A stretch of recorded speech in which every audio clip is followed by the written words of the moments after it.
Sports Fantasy Football Show on Wednesday. Obviously, every Wednesday we go through my rankings, compare them to the industry consensus, see where we're higher and lower on than the rest of the industry. I'm Zach Bruner. With me is Trevor Land. Luke Reimer is out working tonight, so he will not be here for this show. If you stick around and listen to Lombardi Sweep afterwards, Luke may trickle in towards the end for that. And that should be a eventful show as well. Yeah. Obviously, that's the Florida Sports Packer show. A lot of Packer news today that for some reason I didn't love, if you could believe it, Trevor. No, I could not. I liked the move. We both followed through with Lions colors. As to the why, you'll need to tune in to find out. I can't spoil it unless you watched last night's podcast. Then it's already spoiled. But True. I'm not even sure how we got on that subject, but I don't know either. And it's not posted anywhere, so I can't go back either.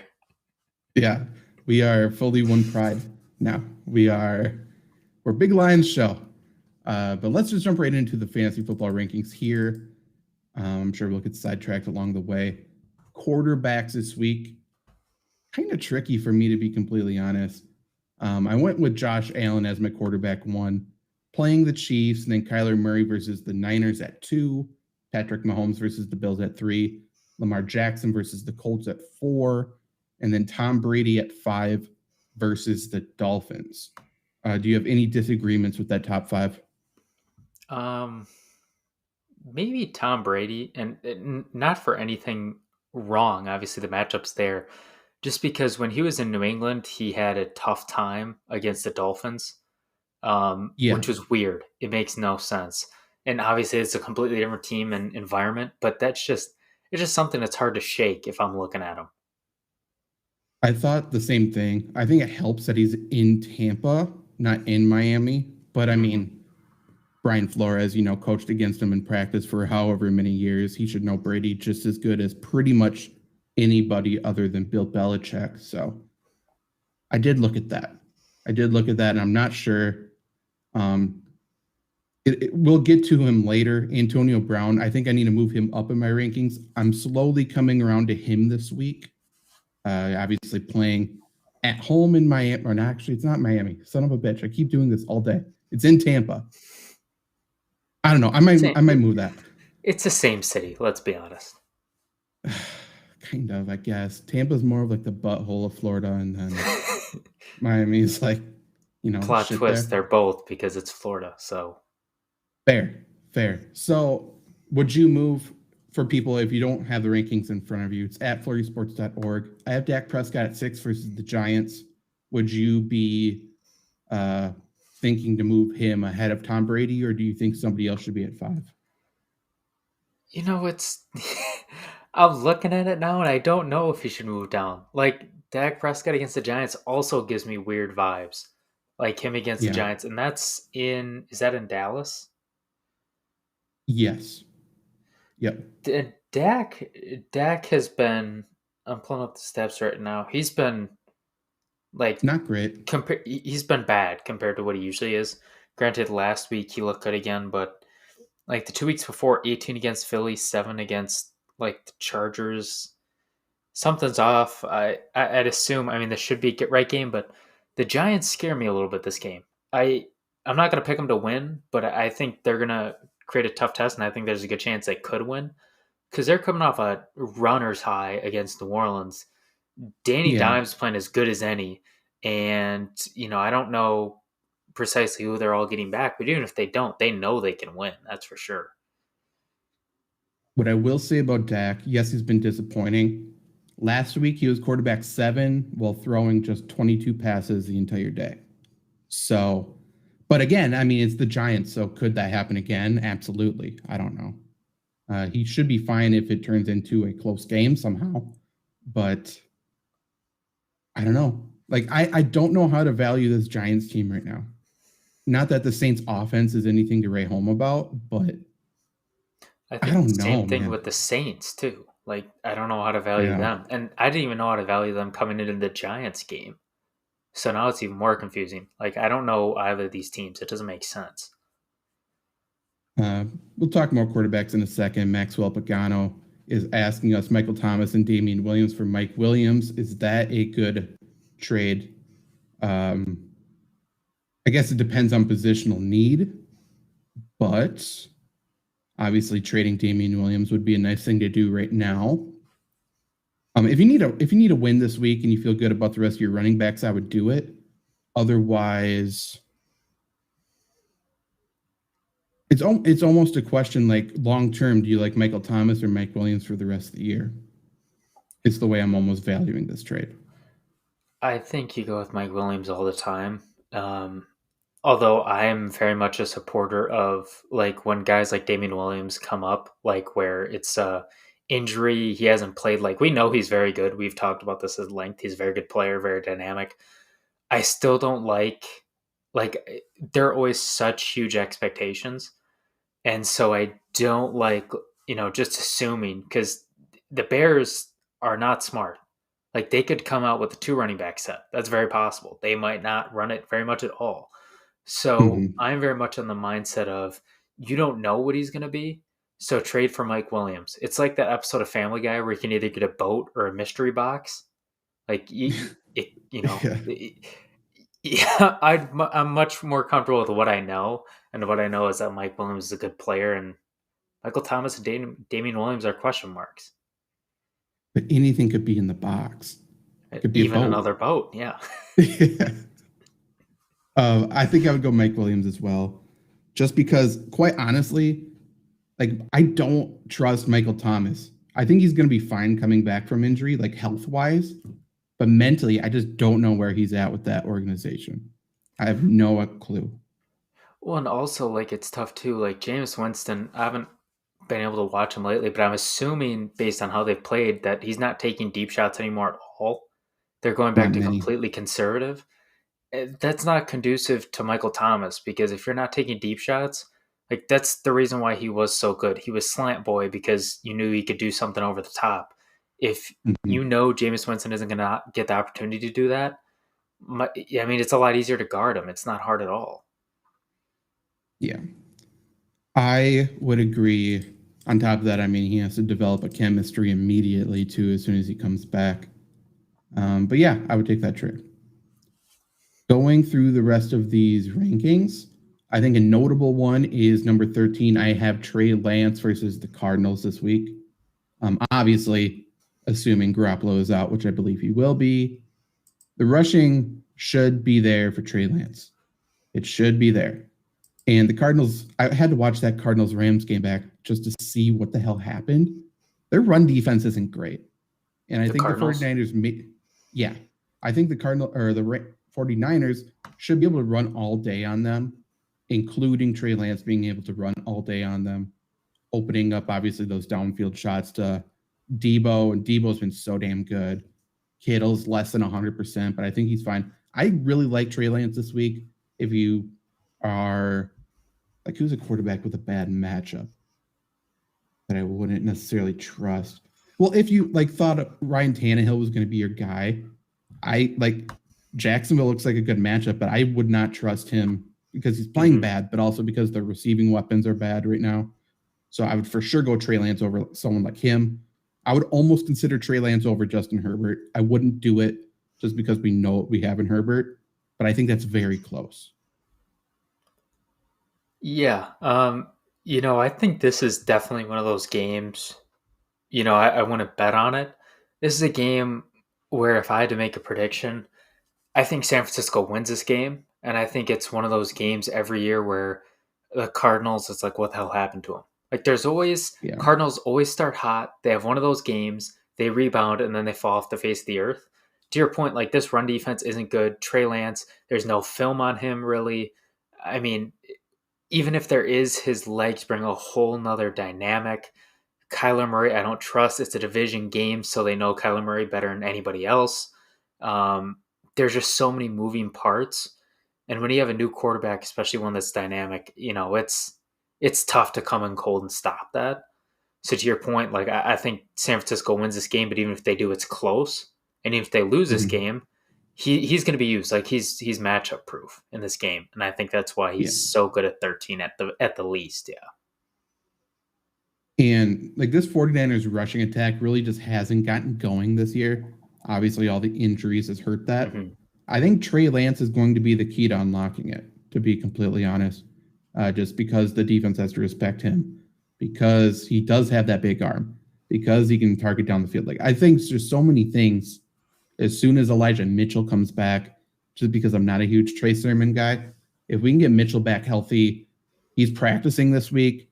I'm not super high this week on him, but I mean, he could come back, get 15 carries, and blow out the Cardinals. But we will see there. Looking at my rankings compared to the consensus, I'm 3 higher on Jared Goff.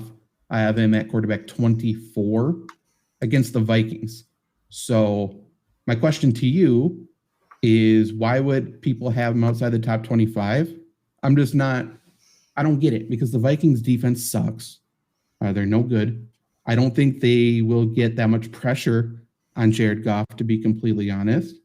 And his finishes have been quarterback 3, 15, 30, and 23.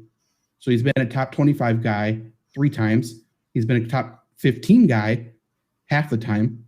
I just really like Jared. I don't really like him because he's 24, I guess. But, I mean, I think he's a lock to be top 25. But is he seriously 24?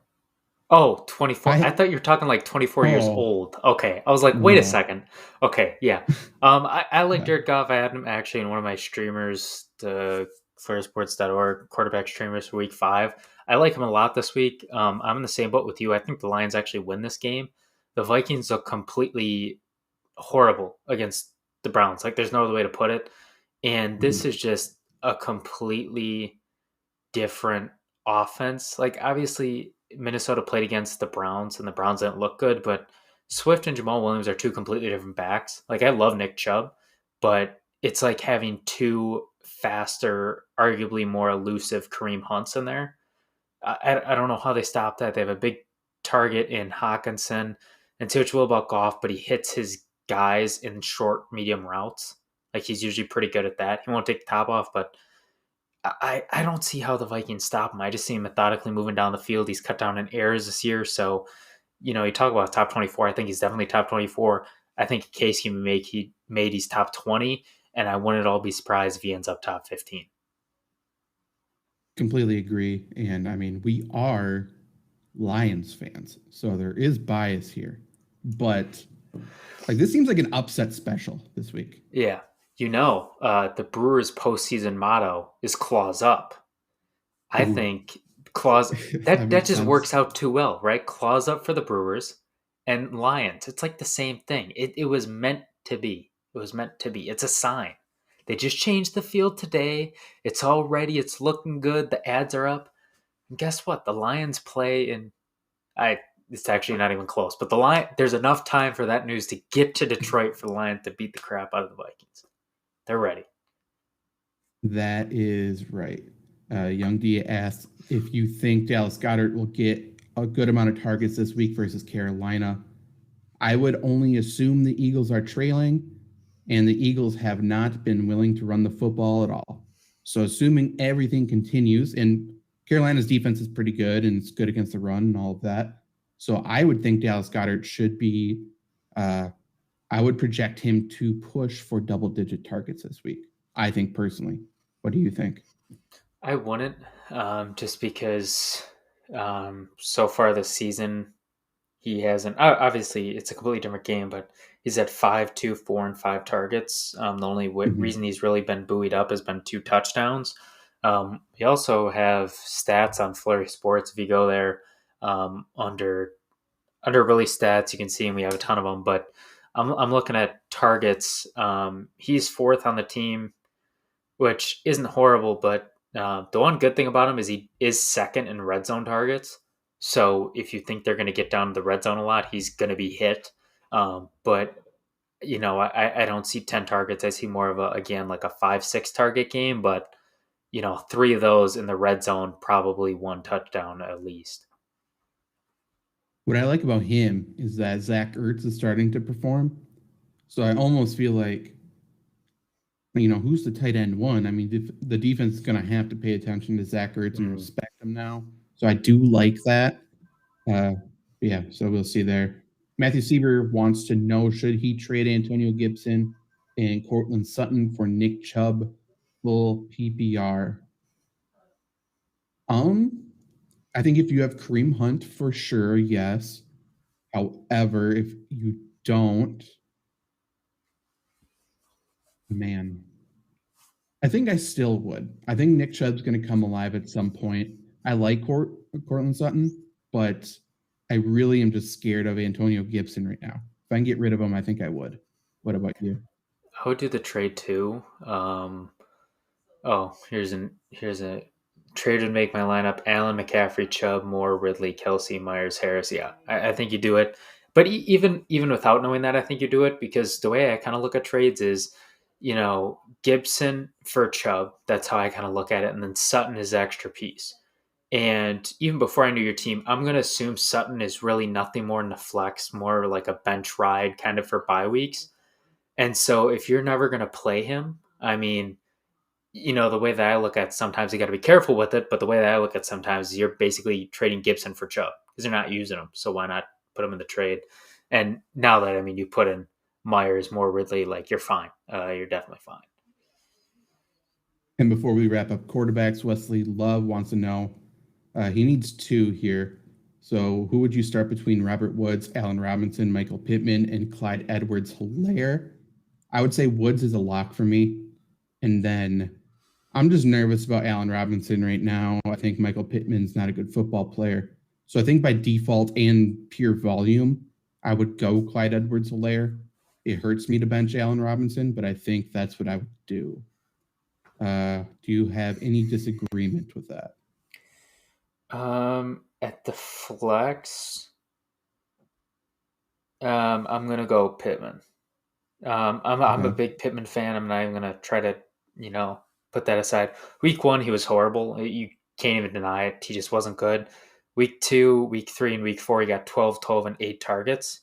Granted, he didn't catch very many of those, but when you're getting targeted that many times, I like that. He's playing Baltimore, who has problems in the secondary. I'm not saying he's going to get 200 yards, but I think he's going to be able to find some more consistent production, be able to catch more of those. So, that volume itself gets him good flex.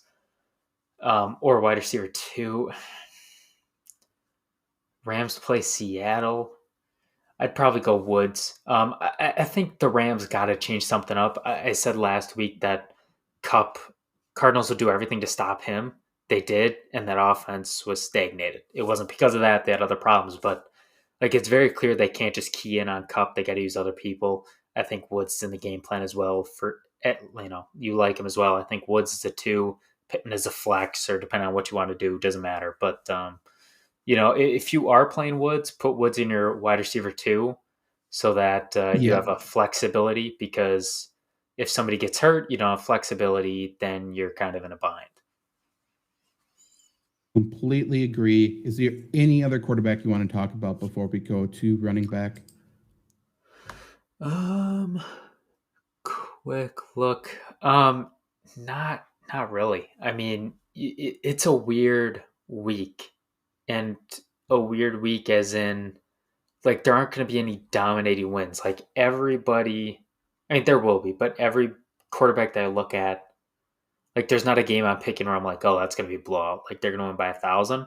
And that makes quarterback play really interesting, because one bad throw can obviously change the game. And we're talking different game scripts, or if they're surprisingly up a ton, then they're going to be running more. So it's kind of tough to judge or kind of split hairs on these guys. Completely agree. Moving on to running backs, we are using half PPR scoring, since that's what Fantasy Pros grades me on. So if you have questions about other scoring, just ask. Otherwise, on FlurrySports.org, there are PPR rankings as well. Running back 1, I have Derrick Henry versus the Jags. Alvin Kamara at 2 versus Washington. Aaron Jones at 3 at the Bengals. Ezekiel Elliott 4 versus the Giants. And Nick Chubb, I have at 5 at the Chargers. What do you think of those 5? Real quick, just knock out this question from Wesley about quarterbacks. So Zach ranked Prescott above Stafford. So Prescott above Stafford. But to your top Right. 5 running backs, I mean, again, the names, you can't really argue with that. I mean, they're all good matchups. The one that's arguably not, maybe Aaron Jones, but I mean, he's matchup proof. We've seen that. Personally, it's going to be interesting to see Chubb versus Eckler 5 or 6. I think obviously Chubb is the better back. I love Eckler. Chubb's the better back, but again, to your point, we haven't seen him, but this could be a real big breakout game because as good as the Chargers defense look, they're playing the Raiders, so that's completely different. Yeah, the Chargers' run defense has actually been pretty bad this year before playing the Raiders. So I understand being frustrated as a Chubb owner. I think this is a breakout game. I think this is a game where they just feed him, especially after Baker looked that bad last week. I would just feed Chubb all game long. I would mix in Kareem Hunt a little bit, but I would say devote the first down carries, second down carries, essentially to Chubb all game long until they stop him, because I don't think they can. And they have a nice, like we've talked about too, with Kareem Hunt. So they can do that because when you want to rest them, great, put in Kareem Hunt. Completely agree. Other notable ones. Right now, I currently have Chris Carson at 25. I think that's a little lower than the consensus. He is battling injury, which is no surprise after what we have seen from him. So check tomorrow before the game, obviously, to see if he's active. If not, it certainly seems like the Alex Collins show. He's looked really good. I like him. I have him. I ranked him as RB 43 even before I heard the Carson news. I just think he's going to have a role, and I think he's going to play well. So I'm higher than the consensus, 4 spots higher on Collins. If Chris Carson gets ruled out, I would probably put him in the RB late 20s. I'd put him in that mix with Latavius Murray, Mike Davis, Trey Sermon, and then I have Samaje Perine at 29, assuming Joe Mixon does not play. What do you think about that ranking, actually? Samaje Perine at 29. I would assume he gets all the lead back carries versus the Packers. I would assume he gets a little bit of receiving work. I'm higher than the consensus on Chris Evans, who's the electric rookie behind him. I have him at 52, which obviously isn't high, but that is 8 spots higher than the consensus. I think both could have decent weeks, though. Real quick, would you put Alex Collins over Damien Harris? That's just for me. I'm not even going to lie to you. No, I'm higher than the consensus on Harris this week versus the Texans. I have Harris at 18. Like I think I said last night, it just feels like this could be one of those Patriots 3 touchdown running back games, personally. Which is great. I'm looking at Sleeper. I see a ton of red, but I also see them ranked in the top 18, all 3. So that's happy. Happy days. But, you about Samaje Perine, I'm not sold on him at all. He's a good back. I have no problem with him, but this just seems like a game where the Packers dominate. And because the Bengals are 3-1, everybody says, oh my God, the Packers are Super Bowl contenders. And it's, well, because the Bengals don't really have that great of a running back. They key in on the pass because the run doesn't work. Like, I don't see much working offensively for the Bengals. And so if you think that like I do, I find it very tough to find their offense doing much of anything outside of Jamar Chase on a deep ball or a couple slants over the middle. But, as for him, I mean, it's tough. And you've talked about it before. He gets injured all the time too. Like he's not exactly a workhorse. So I can see them splitting backs. I don't trust Zach Taylor, play caller either. So I'm just like he's hot, but stay away from him. We'll have our Packers show immediately after this. I am projecting that game a little bit differently than you.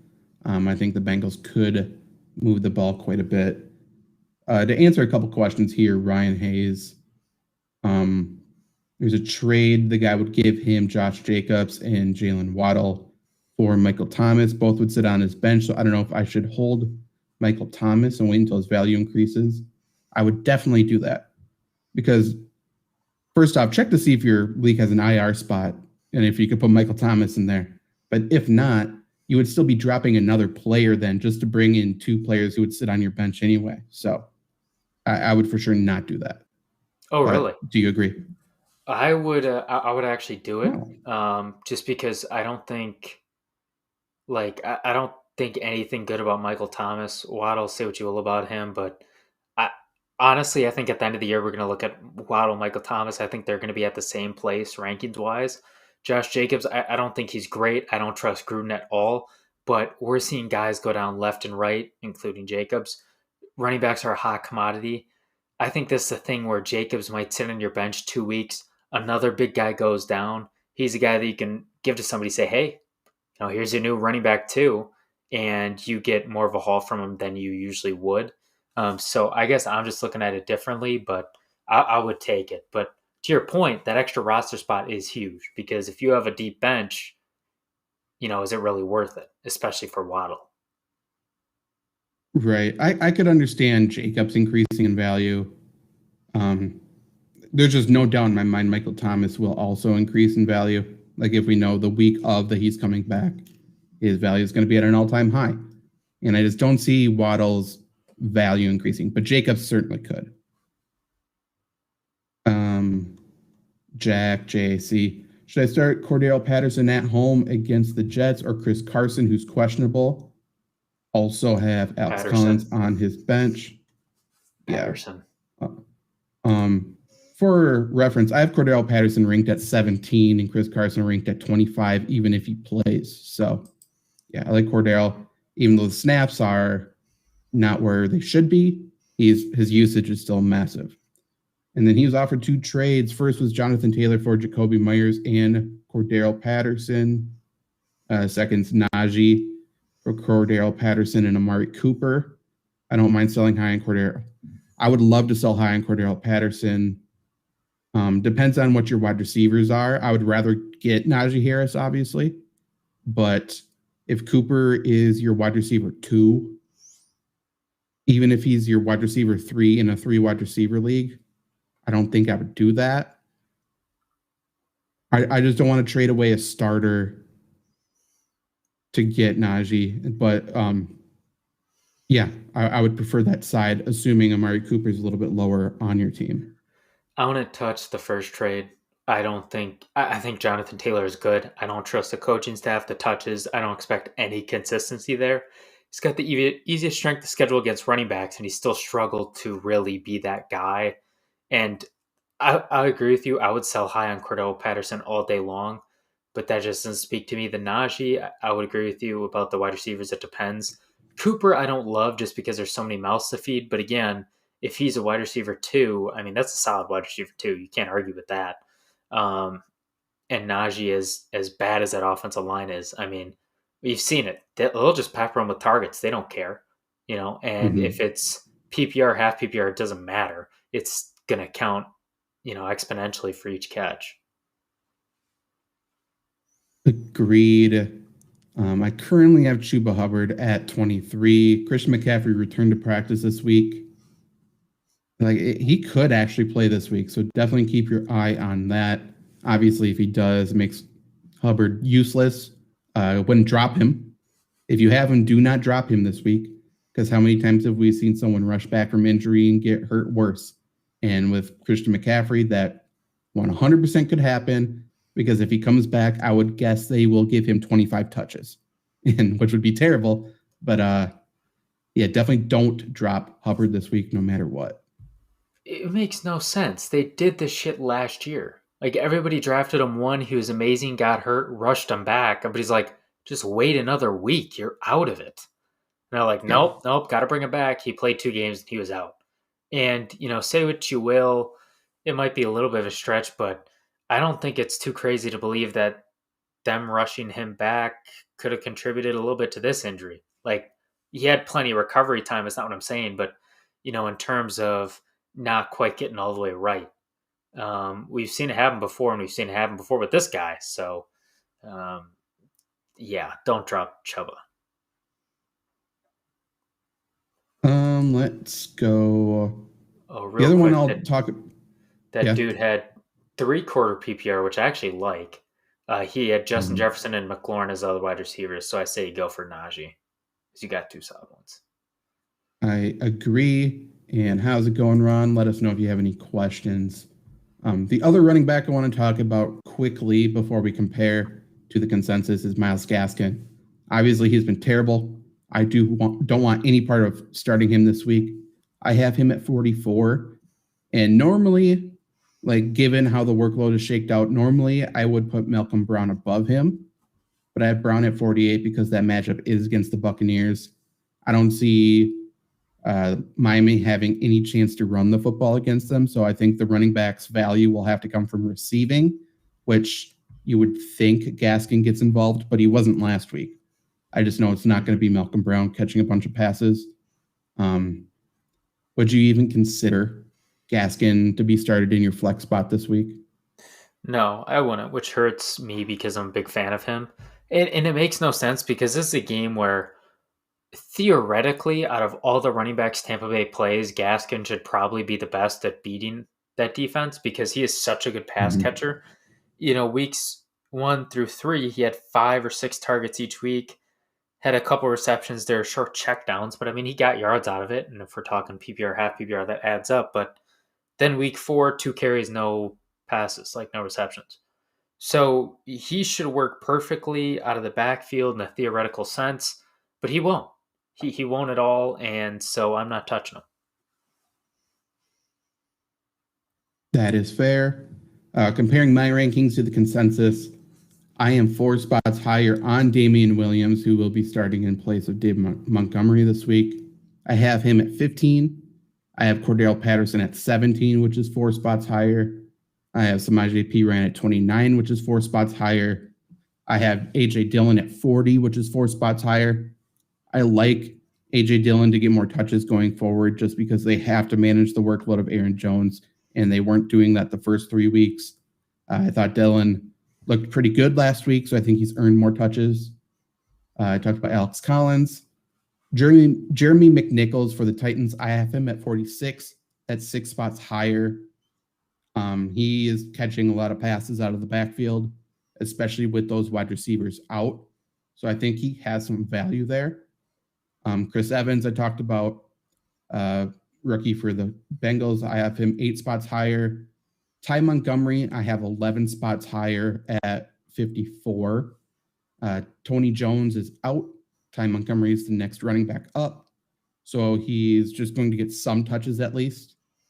In terms of lower, here's someone we should probably talk about, Miles Sanders. I have him at running back 31. And that is 6 spots lower than the consensus. For comparison, I have Kenneth Gainwell at 36, so I have him pretty close, actually. I just don't know how you start Miles Sanders against the Panthers. And his RB finishes over the past, just every week this season. It's been 14, then 37, 38, 46. So do you think I'm too low on Miles Sanders, or do you think the consensus is too high? I'm actually glad you brought him up because I was going to talk about Gainwell either way. I think until something changes, I think at least for the next 2 weeks, I think Kenneth Gainwell is the guy to own. You were the first one to harp on him. I jumped shortly after, but still on the bandwagon. He's running back 25 right now, at least in half PPR. And he's an odd, almost perfect mix. He gets no carries. He has 15, 18, 19 carries on the season. 2 of them are for touchdowns. And he gets a ton of receiving work and no touchdowns, which is weird. But the way I look at it, I mean, they are giving him the ball. This past week, he had 8 targets, 6 receptions. They're going to be playing from behind, most likely. When he runs it, they're not afraid to give him the goal line backs as well. So he also vultures touchdowns. And for Sanders, to your point, I mean, it took him against Dallas week 3. I think it was like second quarter for him to get a second carry. So if I'm looking at a running back who has 2 touchdowns by the way, Sanders has none, and his receiving work, I think it's Gainwell all the way. So I would even argue you could push Sanders lower and Gainwell a little bit higher. I think that's fair. Other running backs I'm lower on. I'm 5 lower on Tony Pollard. I have him at 39. I'm 4 lower on Ty Johnson at 57. And then this one doesn't make sense to me. I am 15 spots lower on Alexander Madison. I have him at 58. I know Dalvin Cook didn't look good last week. I know he didn't look 100% healthy, but I don't have any inkling that Dalvin Cook is out this week. It just wouldn't make sense for him to be out this week. If that happens, obviously Madison goes up. But if Dalvin Cook's active, I don't think there's any chance Madison's a top 40 guy, where that's where the industry has him, basically. So am I missing something? No, I mean, he had that one great game when he was the lead guy against Seattle. But other than that, I mean, obviously Dalvin Cook is the lead guy, but even when he got carries, week 1 he only had 1 carry for 2 yards, but then week 2, 3.5 yards per carry. This past week he had 10 carries. He only got 2 yards on those carries. So he's not doing anything on the, as a change of pace back on the ground. In the air, he has 2 receptions outside of that fluke game against Seattle. So now him playing the Lions, in a game where if they're coming from behind, they don't pass it to him. And in a game where if they're ahead, they're going to have Cook and he's not an effective runner. I don't see why he's that high. That makes sense. Clamped wants to know who his RB1 and 2 should be between Jonathan Taylor, Darrell Henderson, DeAndre Swift, and Damien Williams. Again, go to flurrysports.org to check out my rankings throughout the week.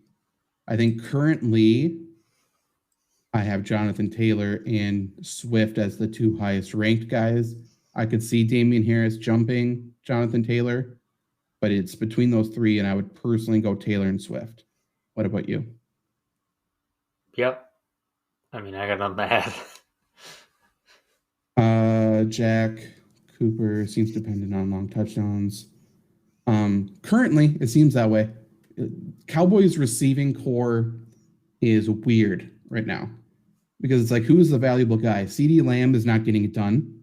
Michael Gallup's out hurt, and Cooper seems touchdown dependent. And those are the 3 wide receivers. Right now, the touchdowns are going to Dalton Schultz, and it's going to Cedric Wilson.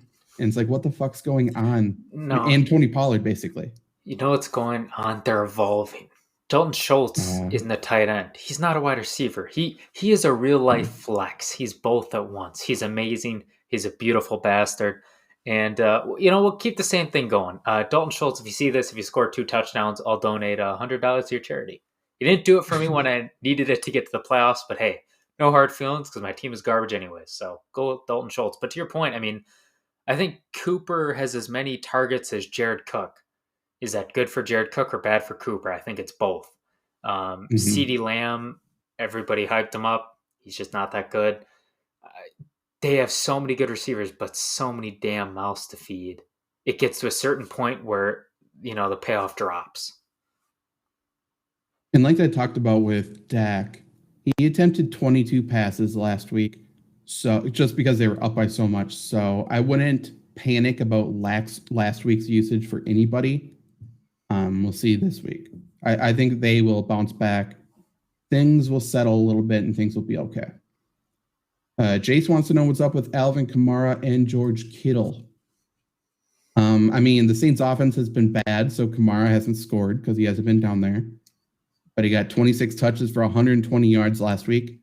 He was not even targeted in the passing game, which is inexcusable by all accounts. Obviously, the Giants' defensive scheme was to stop Alvin Kamara out of the backfield. They weren't good enough to stop the run, but they could at least prevent any passes going his way, and it worked. And I would assume more defenses would do that going forward. Luckily, he plays Washington, Seattle, Tampa. He always sucks against, so don't start him that week. But then Atlanta, Tennessee, Philadelphia. It's Alvin Kamara is perfectly okay. If you can somehow buy low, do that in a heartbeat. George Kittle, very much not healthy. So I think that's the only thing there. Obviously, quarterback changes doesn't help. We will see what Trey Lance does. But I'm not worried about him.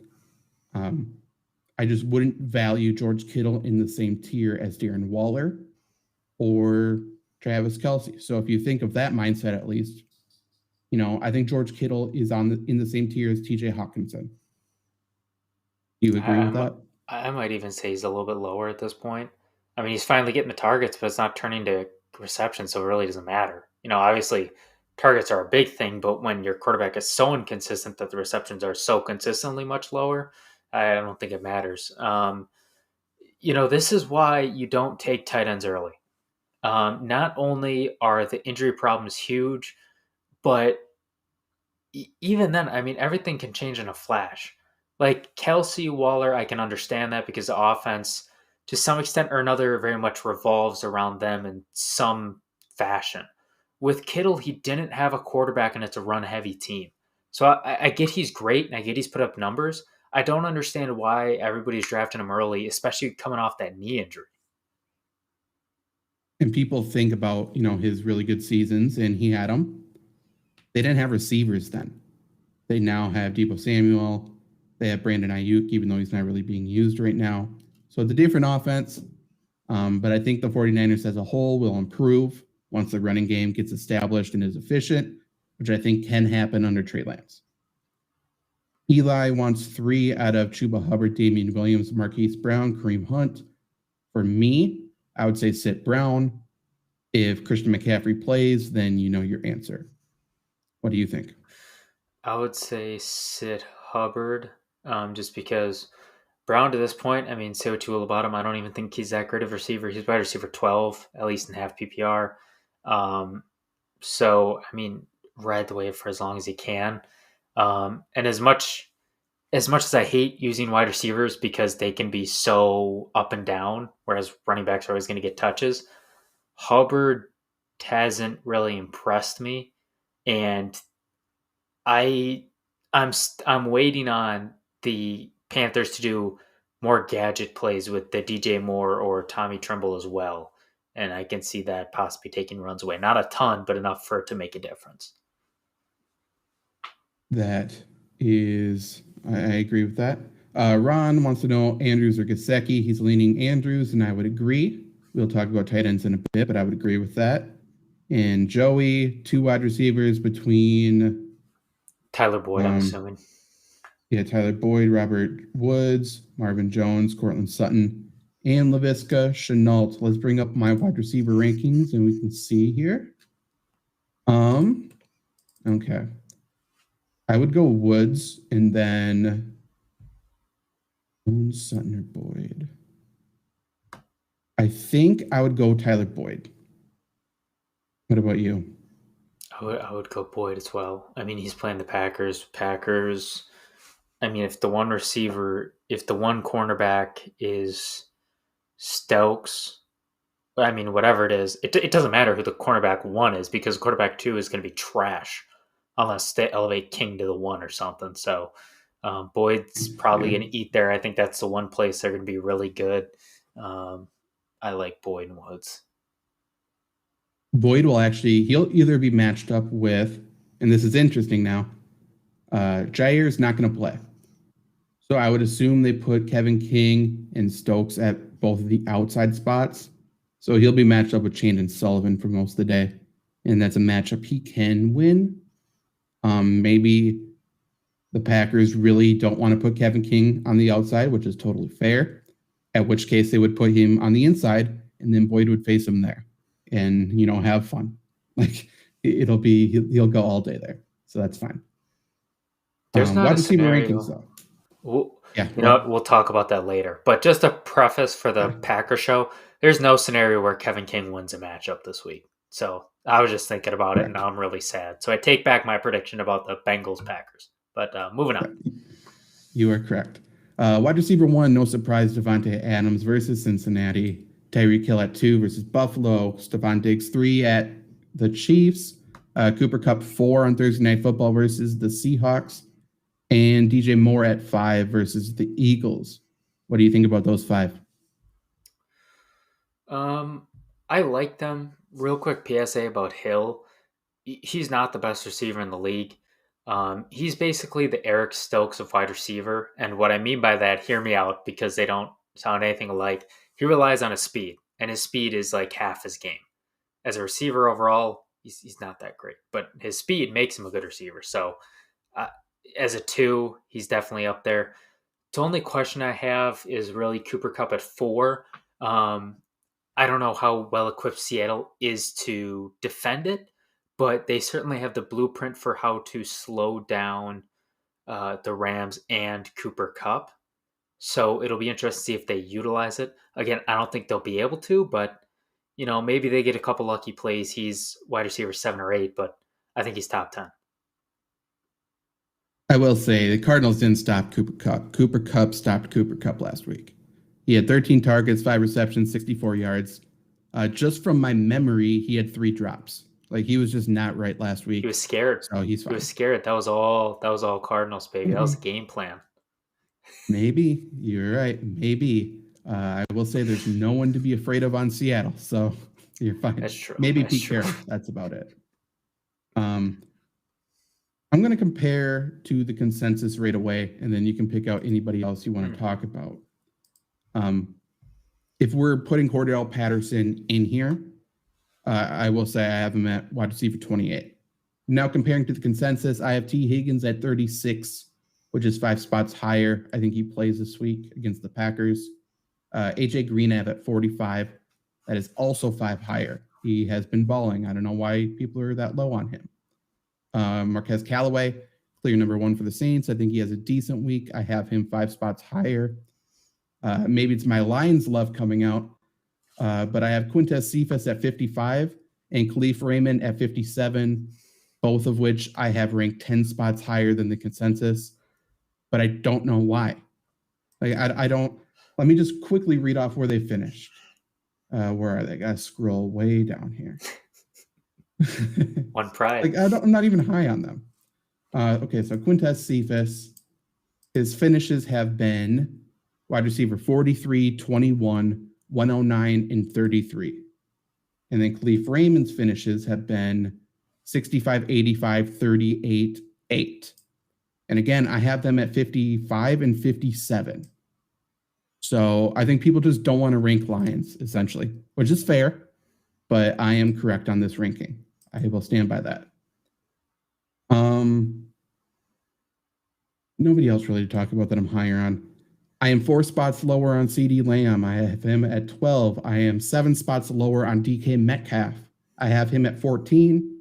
He has never really done that well against the Rams. I don't think that starts now. I am 5 lower on Antonio Brown, who I have at 30. Devontae Smith at 34. Kenny Golladay at 38. Both are 4 spots lower. Robbie Anderson at 49. That's 6 lower. He just hasn't been good, obviously. Brandon Ayuk at 59. That's 8 lower. I don't know why people are trying to rank him high. Yeah, I'm lower on a bunch of people, but there's just nobody else worth talking about. Who do you want to talk about out of those names or anybody else? I think there are 3 names I want to talk about. We're going to go through them quick. To your point about AJ Green, people are underestimating him because he is older. He does have injury history, but dude is getting beat up. Like, I'm not going to compare him to Calvin Johnson, but he was getting the shit kicked out of him. They had nobody else. And then when they did, they wouldn't play him. And you look at him since he's been in 6 targets every game, but he's been able to do numbers with them or catch a touchdown. Like, when he's not getting the shit kicked out of him or getting number 1 coverage, go figure, he's really good. The other 2 names, one guy I really want to talk about, Devonta Parker, real quick. Not Kyle Fuller. Will Fuller is out. Devonta Parker has had 8 targets a game, and he's only caught about 4 of those or 5 of those a game, and he's still wide receiver 38 on the season in half PPR.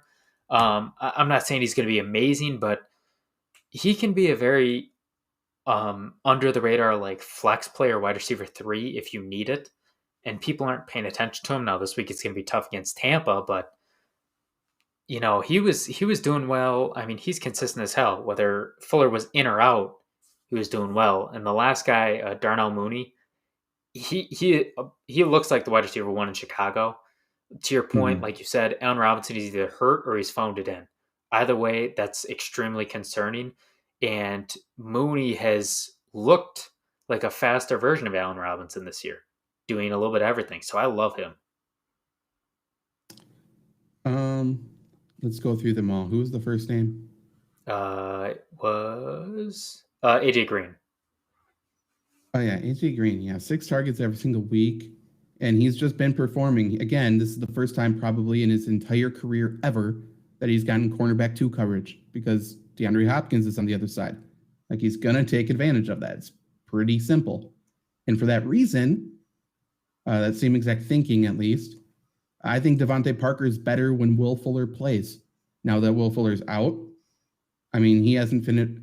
His finishes have been wide receiver 47, 53, 59, and then 15 last week. Plays Tampa this week. Tampa can't cover anybody, but the focus is certainly on him. They're not going to be keying on maybe on Waddle, but they're not really going to be keying on the running game or anything else. So I don't love him. I will say immediately after he plays Jacksonville and then Atlanta and then Buffalo's kind of tough, but then he plays Houston. So it could be an okay buy low spot for Devonta Parker. And then, yeah, Mooney. Mooney looks good. And clearly Fields likes him. He targeted him a bunch. And he plays the Raiders. Looks good to me. Got any other questions here? What's a good DST to stream this week? Let me look at them. I think the Lions are interesting against the Vikings, personally. Otherwise, the Titans play Jacksonville. That's going to be everyone's top streamer. I have them at 3. Maybe the Panthers are still unowned in super lazy week or leagues, so I like them. I think the Texans are in a super, super, super deep league. I think the Texans are interesting.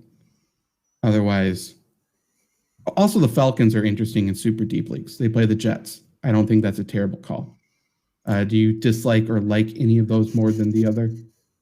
No. I mean, to your point, they got to be deep. I just think we need to adjust these rankings a little bit because, obviously we talked a little bit about the Cardinals. But with Trey Lance going, as good as their defense has looked at times, I think 2 is a little bit high. We obviously won't go into those rankings because just defense. But for me, I personally am a fan of the Steelers and the Titans. Both those teams are going to be coming in pissed. They're going to be coming in blazing. Steelers have to win. There's no other way to put it.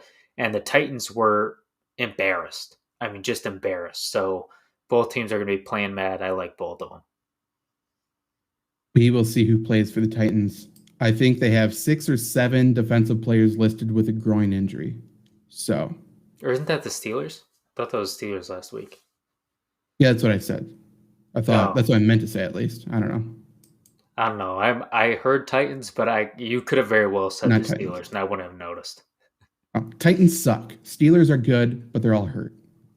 That's the difference. Yeah. Okay. So what questions do we got here? Sorry if I'm skipping any. Yeah. Start at the flex. Connor, Harris, Carson, Cooper, Darnell Mooney, or Myers. Jesus, that's a deep ass team. I'm gonna just go through the knots first because so many. Not Connor, not Carson, not Myers, not Cooper. I'd go either Mooney or Harris. Harris, I mean, they should be running all game. Like you said, that should be a lot of touchdowns for the Patriots on the ground. And Darnell Mooney against the Raiders, I don't know who covers him. If you are in need of it's between Cooper and Harris for me. I just think it's a Damien Harris week. I think he's going to do well. So I would probably go him. I think it's close in PPR. If it's not PPR, then I think it's a clear Harris. Which wide receiver to drop? Which hill is that? Probably Tyreek, Justin Jefferson. Just listen off all the wide receivers. That can't be Tyreek Hill. It could be. He's not to drop. That's not Tyreek Hill. They're just going to list all their wide receivers. It's probably Hill. Drop Tyreek Hill.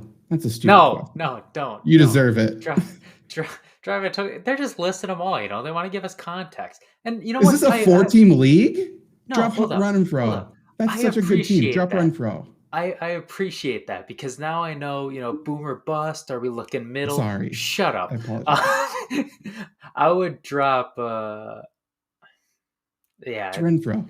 You know what? No, I drop Higgins because I like the targets Renfro's getting. They have less mouths to feed there.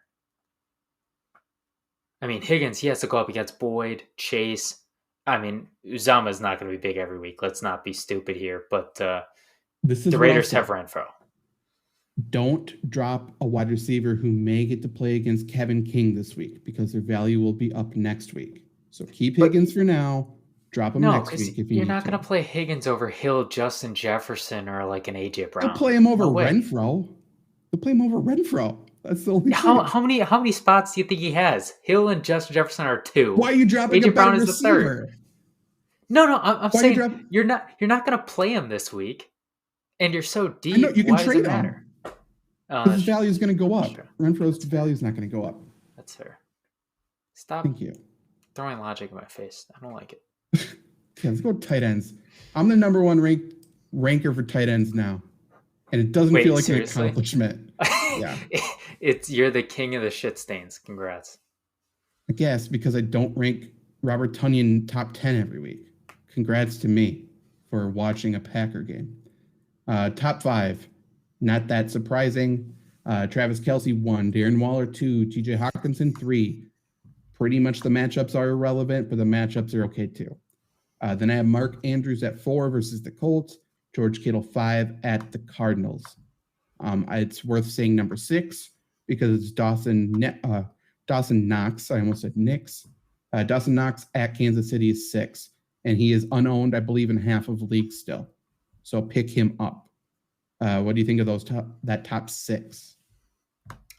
This isn't going to be my bold prediction. I like the top 6. Oh, I forgot about bold prediction. Shit. We'll do that at the end of this. I think Kyle Pitts is going to be top 3 tight end this week. He's playing the Jets, and obviously that's great. He gets a lot of targets. He really does. Hey, you know what? Travels, size travels. That's probably a quote that all the bad coaches use. He has more targets than Mark Andrews, Dalton Schultz, Jared Cook, Dawson Knox, Rob Gronkowski, injured, but still. He's got 26. He's getting decent targets. He just hasn't scored yet. And I feel like when he scores, it's going to be a huge 2-score game. Everybody goes, oh my God, Kyle Pitts is hitting his stride. And it just kind of goes back to normal, which isn't a bad thing. But I think this is a week where people are starting to drop him. People are starting to say, why did I draft him this high? I think this is when you get him. I have Logan Thomas, who's now on IR. That's kind of a tight end news for anybody watching. Kyle Pitts, the guy. Kyle Pitts, Cook, Schultz. With those targets, those are the 3 guys you got to be looking at. Yeah, I got my guarantee now. Other tight ends. Is there anything else useful? I would drop Robert Tonyan for Dawson Knox. Do you agree or disagree? I would drop Tonyan for anybody in this top, arguably 16.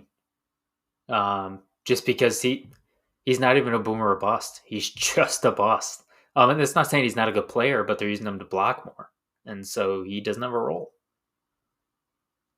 I said this yesterday. I'm going to say this again. Colt Comet came off the field for 1 snap yesterday or last week. I have him at 22 against the Raiders, which I think is higher. It's about on par. I think that there's a lot of upside with him, especially with Justin Fields at quarterback for the rest of the way. If you have a bench spot that's open, if you have a tight end too who sucks, I think Komet is an interesting buy low, pick up and stash, see what he turns into, because the snaps are going to be there. He's very talented. He is a big body target for Justin Fields, and obviously his value will only go up. But I think he's an interesting buy low candidate, as is Dan Arnold, who I have at tight end 25.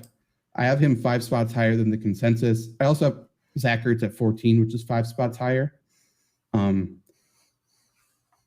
This is a random question. I think I might mix up my rankings earlier in the week because people are just going to copy my tight end one. So I want to see if I can fuck up everybody else and then change them last second. Yes. I didn't do that this has week. To happen. I didn't do that this week. These are all official.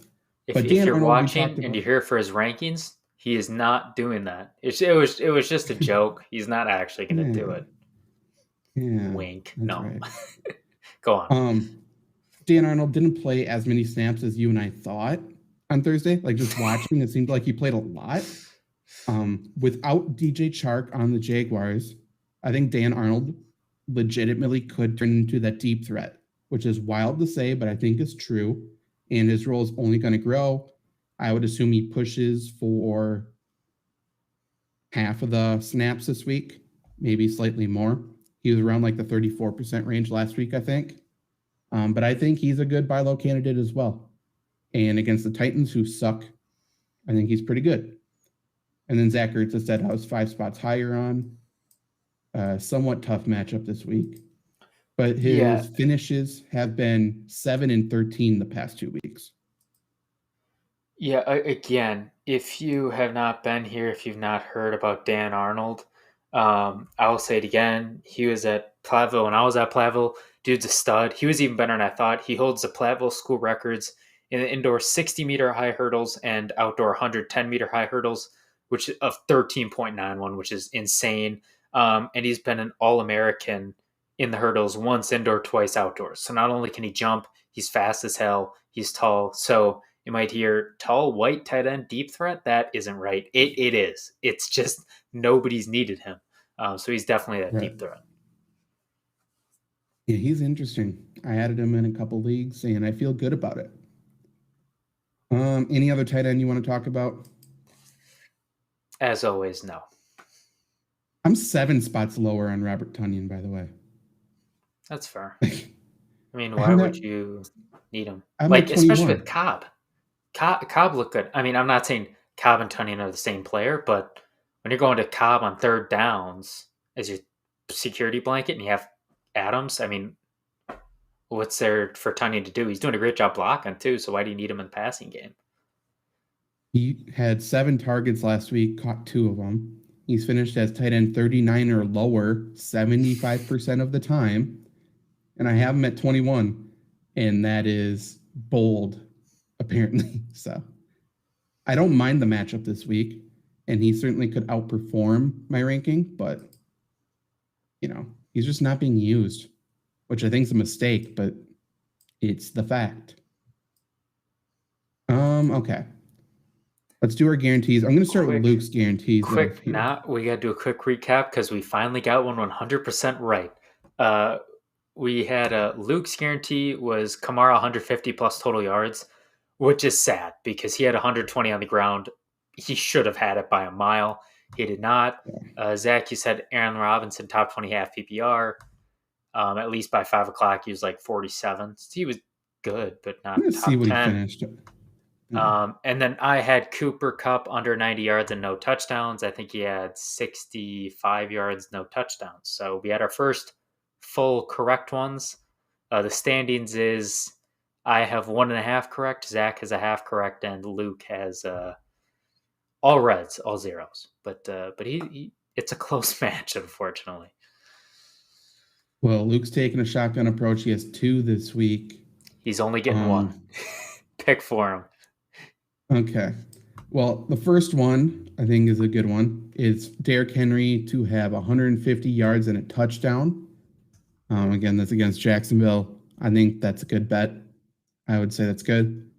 His other one is Deshaun Jackson to have a 40-yard plus touchdown, which I don't think happens, but we'll give him both. Let's see if he can play catch up here. So mine, I talked about Damien Harris. I'm going to go with Damien Harris. I think he is going to be a top 20 running back this week. Consensus has him outside that. He has finished as a top 20 running back just once the entire season, and that was running back 17 in week 2 against the Jets. I think he does it this week against the Texans. What is yours? I was on mute, so I had to unmute it. Just give me a second while I finish typing them in, because of course Luke had to give me 2 and not follow directions. Okay, I'm gonna stick with Kyle Pitts. He's had He's had 8, 6, 3, and 9 targets, but yet he's only eclipsed 50 or more twice. I think not only does he eclipse 50 or more receiving yards, I think he also throws in his first career touchdown because, I mean, the target to catch ratio is maybe the saddest one I've seen in a very long time, and it's not his fault completely. So I say he finally figures it out, 50 yards and a touchdown, which for tight end is somehow very good. Do you think people will start talking about him being unable to get it done in America and he should go to the CFL at that point? It's possible. I'm just gearing up for him to like forget about the game or like not change the time on his clock and not even show up to the game. That would make sense. Yeah. But I mean, he's got to hit pay dirt eventually, right? And they're playing the Jets. Like if there's one guy that he should be able to convert those targets into receptions, it should be him. Except he's got Matty Ice at quarterback, so that's tough. Yeah, what you said makes sense. I just have zero faith in that team at all. But you know who we have faith in? Detroit Lions, baby. One pride. Let's go. Let's go, Lions. I can't believe I'm that much higher on the receivers. It doesn't make sense. They're very good. They're very good players. Even if a team is horrible, like the Jets, like their number one receiver is probably going to be a top 60 guy, no matter what, any week. At least should be ranked there. So that's interesting. Okay, yeah. So we will be back on in like 10 minutes. Luke will be joining us a little bit after that. He said he's on his way home.